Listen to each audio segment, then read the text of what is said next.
मातृभूमि न्यूज, मातृभूमि की आवाज, मातृभूमि के लिए।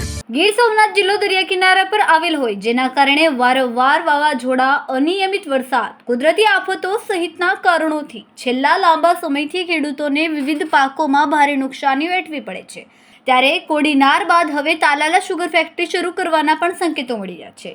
શુગર ફેક્ટરી નામની કંપનીને 30 વર્ષના ભાડાપેટે કાર્યરત કરવાનો નિર્ણય લેવાઈ રહ્યો છે। ત્યારે શેરડીનો પાક ઉગાડવા માટે ગીર સોમનાથના પંથકનો શેરડીનો ગણ ગણાય છે, પરંતુ શુગર ફેક્ટરીઓ બંધ થતાં શેરડી પકાવતા ખેડૂતો છેલ્લા એક દશકાથી વધુ સમયથી નિરાશ હતા। તેવા ખેડૂતોમાં ભારે ખુશી છવાઈ છે। નદી નાળાઓ અને ચેકડેમના કારણે અહીં પાણીની સમસ્યા નહીવત રહે છે। આવા સંજોગોમાં શેરડી વ્યાપક પ્રમાણમાં પકવી શકાય છે, તો અન્ય પાકો જેમાં કાળજી વધુ લેવાની જરૂર પડતી હોય છે અને કુદરતી આફતોમાં નુકસાન જવાની ભીતિ રહેતી હોય છે, ત્યારે શેરડી પાક એવો છે કે જેમાં માવજતની નહીવત જરૂર રહે છે અને કોઈપણ સંજોગોમાં તેને નુકસાન થતું નથી। ત્યારે હવે ગીર પંથકની શેરડી ગીરમાં જ રહેશે અને તાલાલા સહિત આસપાસના તાલુકાઓ, અસંખ્ય ગામોમાં નવી રોજગારી ઊભી થશે, વેપાર ધંધા ધમધમશે।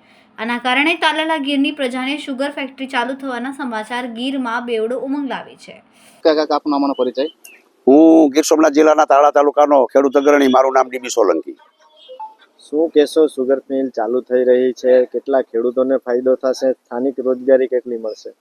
શુગર મિલ ચાલુ થઈ રહી છે એ સમાચાર સાંભળીને અમારા વિસ્તારની અંદર ખેડૂતોમાં ખૂબ આનંદની લાગણી છવાયેલી છે।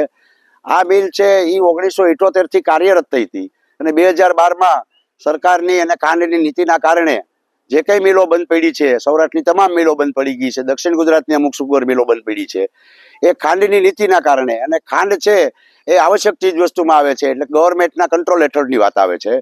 ખાંડ મેં જ્યારે છોડી શુગર 2009માં, ત્યારે ખાંડના 40 રૂપિયા 35 રૂપિયા હતા, અત્યારે 40 રૂપિયા કિલોના છે, એટલે આ મોંઘવારીમાં પરવડે નહીં। પણ પ્રાઇવેટ કંપની જે છે, IPL દિલ્હીની કંપની છે, એને સંભાળી છે એવી વાત સાંભળી અમે, અને કોડીનાર અને તારડા બંને મિલો કાર્યરત કરવા માંગે છે IPL કંપની, અને 15મી નવેમ્બરે અમારી વાર્ષિક સાધારણ સભા પણ છે।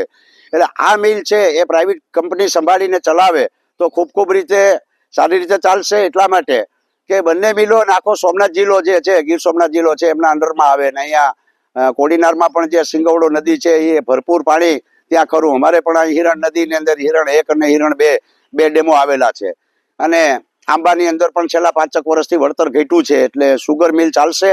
અને વાત એવી પણ સાંભળી છે કે ભાઈ ખાંડ નહીં પણ ઇથોનોલના પ્રોડક્શન તરફ પણ જાય તો કદાચ આવતા દિવસોમાં 5, 10, 15 વર્ષમાં ખેડૂતોને સોનાના નડિયા પણ બને એવી દહેશત દેખાય છે। એટલે મિલ ચાલુ થવાથી સ્થાનિક લોકોને રોજગારી, શેરડી કટાઈના મજૂરો પરપ્રાંતમાંથી 6,000, 5,000 જેવા આવતા એમને, 300, 350 ટ્રાન્સપોર્ટરો, 500, 550, 600 કર્મચારીઓ, આ બધાને રોજીરોટી મળશે। એટલે અમારા તાલુકામાં તો ફક્ત ને ફક્ત ખાંડ ફેક્ટરી એક જ હતી, બીજા અન્ય કોઈ ઉદ્યોગો ન હોવાને કારણે છેલ્લા એક દશકા ઉપરથી ખૂબ રીતે યાતનાઓ અનુભવતા હતા, અને શુગર મિલની વાત સાંભળી ખેડૂતોમાં ખુશીની લાગણી વ્યક્ત થયેલ છે।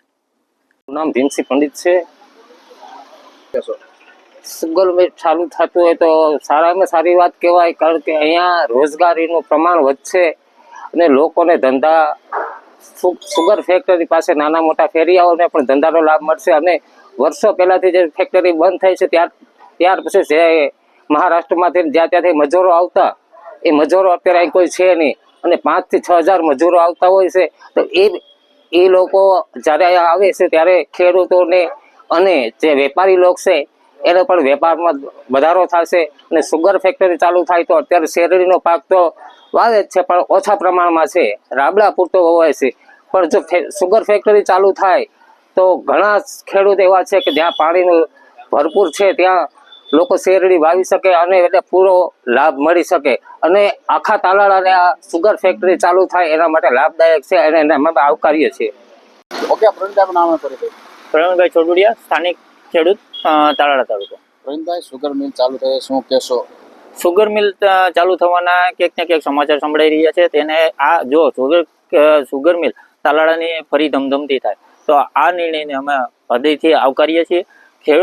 જ્યારે શુગર મિલ ચાલુ થશે ત્યારે ડાયરેક્ટ કે ઇનડાયરેક્ટ 5,000 જેવા પરિવારોને આનો લાભ થવાનો અંદાજ છે, તેથી ખેડૂતોને ડાયરેક્ટ આનો લાભ મળી શકે। અને બીજું એક જોઈએ તો દર વર્ષે આપણે બાગાયતી પાકમાં નિષ્ફળ જઈ રહ્યા છીએ।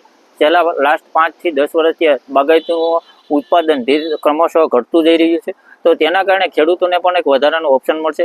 સુગરનું વાવેતર, શેરડીનું વાવેતર વધશે, જેના કારણે ખેડૂતોને આર્થિક સદ્ધરતાની તરફ જઈ શકે. ખાસ કરીને કેટલા ગામને લાભ મળશે, કેટલા તાલુકામાં સમાવેશ થશે? દાખલા તરીકે પહેલા જો સુગર મિલ ચાલુ હતી ત્યારે તાલાળા, કોડીનાર અને વિસાવદર આમ 3 તાલુકાની અહીંયા શેરડી આવતી હતી. તો આજે પણ હવે શેરડી જોકે કોડીનારમાં પણ એક સુગર મિલ છે. તો આ વખતે અમને એવો અંદાજ છે ઉના અને તાલાળાને અને વિસાવદર આ 3ની ખેડૂતોને ડાયરેક્ટ લાભ મળી શકે એવું છે. Reporter Dhaval Chudasama, Matrubhumi news, Talala.